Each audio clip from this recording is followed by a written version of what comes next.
The 60-Second Driver. Angry driving can distract us from the road and cause us to make dangerous decisions, increasing our risk of being in a collision. Here are a few things you can do to help keep your cool behind the wheel. Practice defensive driving. Don't practice aggressive driving. Plan ahead. Allow yourself enough time to get to your destination. Before leaving, check online for scheduled construction or road closures, and perhaps choose an alternate route. Remember that it's acceptable for drivers to take turns merging.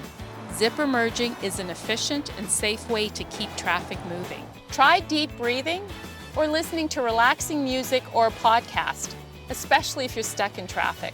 Together, we can make our roadways safer by eliminating our own high-risk driving behaviors. Enjoy the drive, and remember, keep it friendly, Manitoba. Brought to you by Manitoba Public Insurance and CTV.